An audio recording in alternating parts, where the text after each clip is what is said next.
partner and I are sleuthing around the police department, situated in the heart of Raccoon City. We are searching for clues in a Resident Evil cold case, one that has stumped the Resi community for nearly 30 years. The Rebecca Chambers Lewd.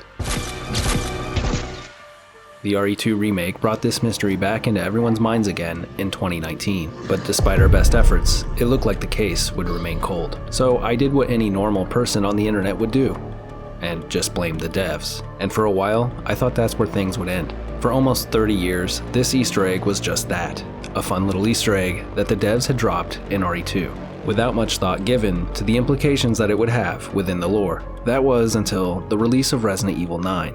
And on that cold February night, I got a call from Doris. She had found a new lead that blew this case wide open. Whoa, slow down, are you sure? I'm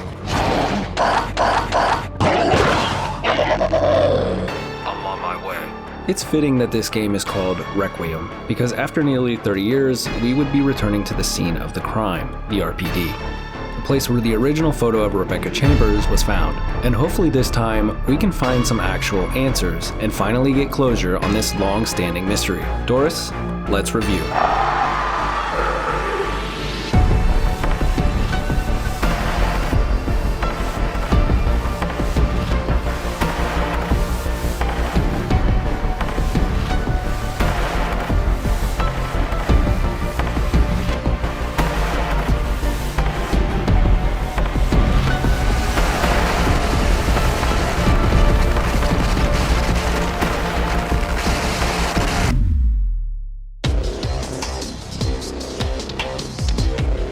Before RE9, the only real clue that we had in this case was the photo itself. An undeveloped photo, mind you, found in the desk of STAR's Alpha Team leader Albert Wesker. It was easy to assume that he had the photo for nefarious reasons. You know, being the most recognizable villain of Resident Evil and all, but Doris and I had our doubts. For one, Wesker has never really shown any romantic interest in the series. Quite the opposite, actually. And sure, he has a son, but very little is actually known about that chapter of his life. Only that he had relations with a Serbian immigrant during his time in the US military. She was in love with him, and he lost interest and went out for some milk. Personally, I suspect Wesker entertained this relationship for appearances only.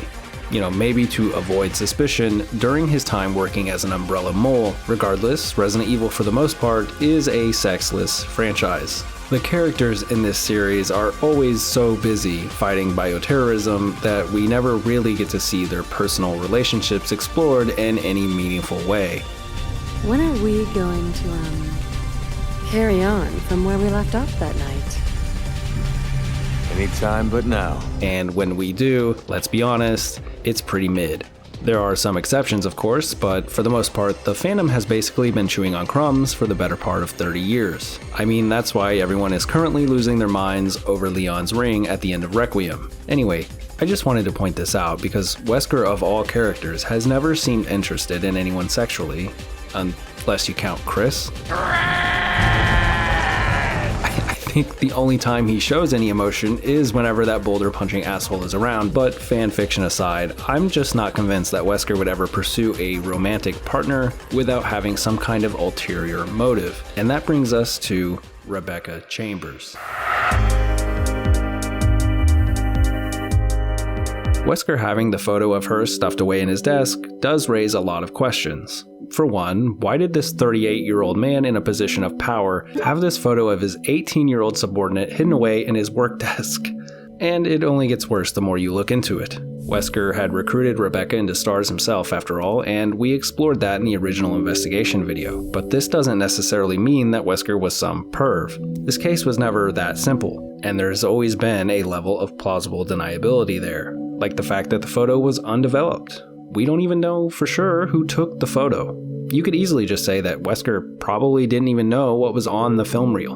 And for nearly 30 years, that's pretty much where the investigation ended. That was until a second photo hit the franchise. That's right, there was a developed copy of that notorious photo after all. This potentially changes everything. But let's back up. Where did this copy of the Rebecca photo even come from? And what does it have to do with Wesker? Well, to answer that, first, let's introduce a new character into this mystery, Barry Burton. At some point, just a few months before the mission that would change his life forever, Barry was on a different quest, to annoy his coworkers with goofy scavenger hunts. Dude was actually just swiping people's keys and hiding them around the police station for fun. Barry was a menace. But if you follow Barry's clues, you can find some nice Easter eggs, but the locker full of references isn't the grail that we are looking for. Doris, let's take another look at Barry's to-do list.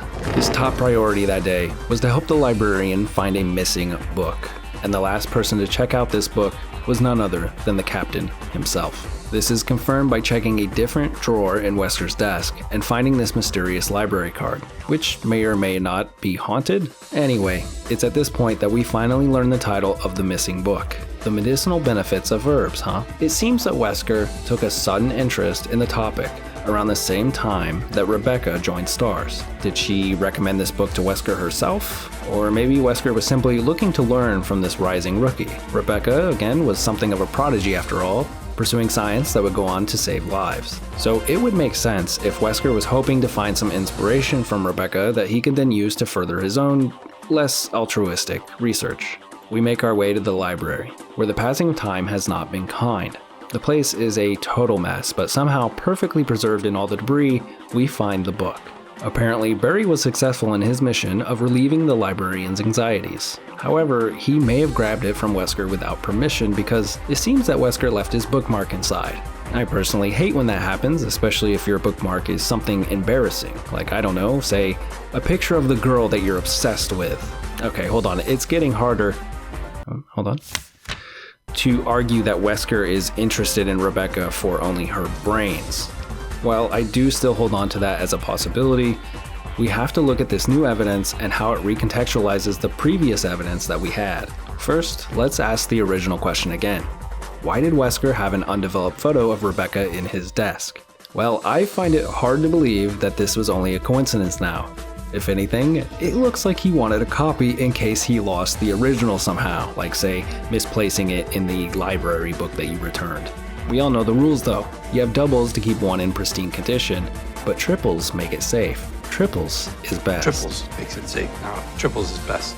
Yeah, that's good. I do start to wonder if there's a third copy out there that Wesker maybe kept on him at all times, but let's not get ahead of ourselves. So what? Wesker had a developed copy of the photo with a creepy note he left on it.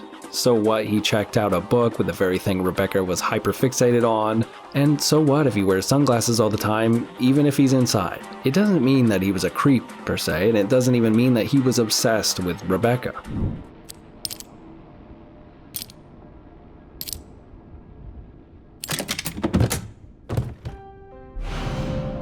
Okay, so maybe he was a bit obsessed, but unfortunately, this is where the case starts to run cold again. And we're basically left with the same questions. But now I do feel like he had an obsession with Rebecca. But was it because of her brains, or something else? You kill Enrico? Really? Yeah, like this. Rebecca! We still don't have all of the answers, and if anything, there are more questions now. So it can be easy to feel discouraged. Personally, I still believe Wesker was interested in Rebecca because of her skills as a scientist, but this is still a pretty huge development in this case, and with the remakes of RE0 and Code Veronica no doubt coming soon, plus the potential of a RE1 remake possibly being suggested internally at Capcom right now, we are about to see a lot more of Wesker in the coming years, and I think Capcom is about to show us a whole lot more of the Wesker and Rebecca relationship. Maybe we can see a rework of the non-canon mind-controlled Rebecca from RE0's Wesker mode. It would be interesting to see if Capcom makes this canon in any way, even if it's just revealed that he was first planning something like this with Rebecca before seizing the opportunity to act on it later with Jill in RE5. But no matter how they explore this relationship, you can count on Doris and I to be there to bring you the answers when they do. That's right, Doris. They should subscribe to catch any future developments. And be sure to check out my other Resident Evil content as well, like this video here about the knife-only challenge runs of the mainline Resident Evil games. Thank you so much for watching, and please let me know your best theories on this in the comments. Hopefully the next time we open up this case, we have all the pieces in place, and can finally solve the mystery of the Rebecca Chambers photo. Thanks for watching.